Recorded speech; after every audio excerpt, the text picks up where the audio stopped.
உங்கள் இல்லங்களில் வந்து உங்கள் உள்ளங்களை உயிர்ப்பிப்பது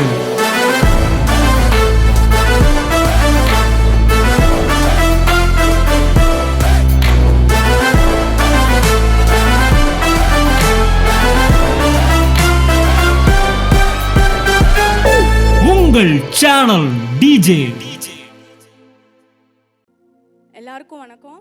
நான் திண்டுக்கல்லேருந்து வரேன். நான் ஒரு ப்ரைவேட் ஸ்கூலில் டீச்சராக இருக்கேன். இங்கே நான் 10 வருஷமாக வந்துட்டுருக்கேன். எனக்கு நிறைய அற்புதங்கள் வந்திருக்குது. ஆனால் சாட்சி சொல்கிறதுக்கு எனக்கு பயம். ஏன்னா இப்போ ரீசெண்ட் டேஸில் தான் ஃபேமிலி குரூப் ஆரம்பித்தாங்க. ஸோ அந்த 2 அக்காங்க தான் எனக்கு மோட்டிவேஷனே.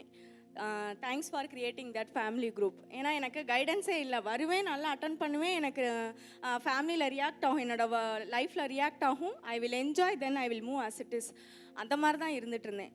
இப்போது எனக்கு ஒரு ஆக்சுவலி நிறையா லிஸ்டட் இருக்குது. ஃபஸ்ட்டு நான் எனக்காக வீடு கடவுள் கொடுத்துருக்குறாரு. அதுக்காக நான் தேங்க் பண்ணுறேன். ஆக்சுவலி அந்த வீடு நான் கிடைக்கிறதுக்கு எனக்கு 1% கூட நான் ஒர்த்து கிடையாது. ஏன்னா எங்கள் வீட்டில் நாங்கள் 3 பேர் சேல்ரி வாங்குகிறோம். So each and every month husband இன்னும் எப்படி பரட்டுறது, 50,000 எப்படி பரட்டுறது, இப்படியே தான் ஓடிட்டு இருந்துச்சு. 1 மாதம் இல்லை, 2 மாதம் இல்லை, 7 வருஷம் இப்படி தான் ஓடிட்டு இருந்துச்சு. என்கிட்ட இருக்கிற 1 பைசா கூட என்னோடது கிடையாது.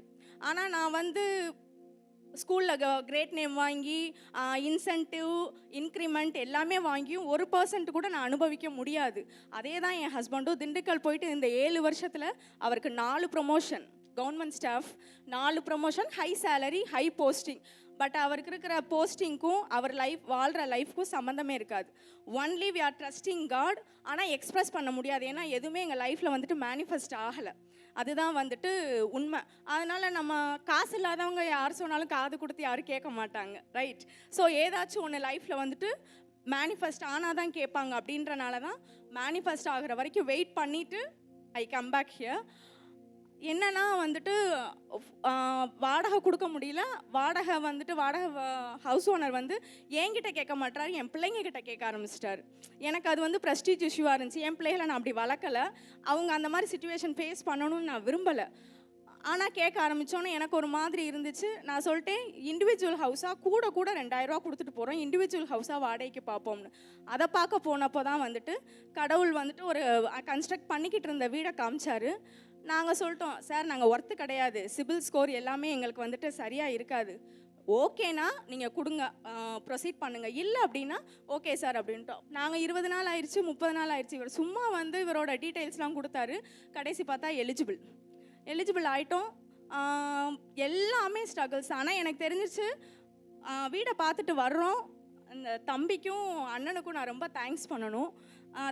நான் ஹிந்து பேக்ரவுண்டு, லவ் மேரேஜ். எனக்கு பைபிள் வேர்ஸ் வார்த்தைகள்லாம் எனக்கு அந்தளவுக்கு அண்டர்ஸ்டாண்ட் பண்ண தெரியாது. தம்பி சொன்னாப்பில் அன்றைக்கி தான் நான் போயிட்டு வர்றேன். வீட்டில் கிரகிக்க முடியா காரியம் செய்வோம் அந்த பாட்டு எனக்கு அந்த வேர்டே, நான் 16 வருஷம் ஆச்சு எனக்கு கல்யாணம் ஆகி. நான் அன்றைக்கி தான் நான் கேள்வியே படுறேன், பைபிளில் இப்படி ஒரு வேர்டு இருக்குன்னுட்டு. எனக்கு கடவுள் ஜனவரி 1 கொடுக்கல இந்த வேர்டை. எனக்கு போன வருஷம் ஜூன் மாதமே கொடுத்துட்டாரு. எனக்கு ஒரு ஹேபிட் என்னென்னா, கடவுள் என்கிட்ட ஒரு வார்த்தை கொடுத்தாருன்னா பிடிச்சிக்குவேன். ஏன்னா எனக்கு தெரிஞ்ச ப்ரேயர் ஸ்டைல் அதுதான். அதை பிடிச்சிட்டு அந்த வார்த்தையவே சொல்லிகிட்டு இருப்பேன். எனக்கு அதே மாதிரி இந்த பையன் வாய்ஸ்லேருந்து எந்த பாட்டு கேட்டாலும் எனக்கு ஒரு மாதிரி மேனிஃபெஸ்ட் ஆயிரும். Thank you so much. கடவுள் கேட்டுட்டாரு, ஆன்சர் பண்ணிட்டாரு. அதுக்கு ஃபஸ்ட்டு ரீசன் சுகன்யாக்கா.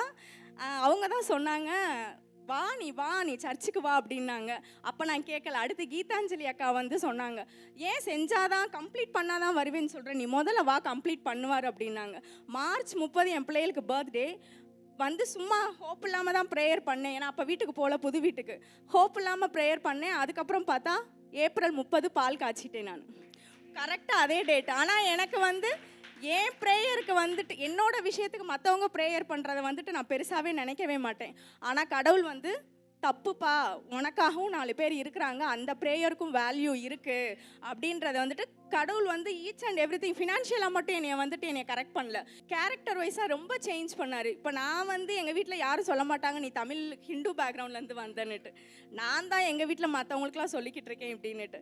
ஸோ கடவுள் 60 lakhs அரவுண்ட் அந்த வீடோட மதிப்பு 60 lakhs. நான் போயிட்டேன், அங்கே 1 மாதம் தான் போயிருக்கேன். ஆனால் நிறைய வந்துட்டு பிளெஸிங்ஸை வந்துட்டு நான் ஃபீல் பண்ணுறேன். Thank you so much. உங்கள் இல்லங்களில் வந்து உங்கள் உள்ளங்களை உயிர்ப்பிப்பது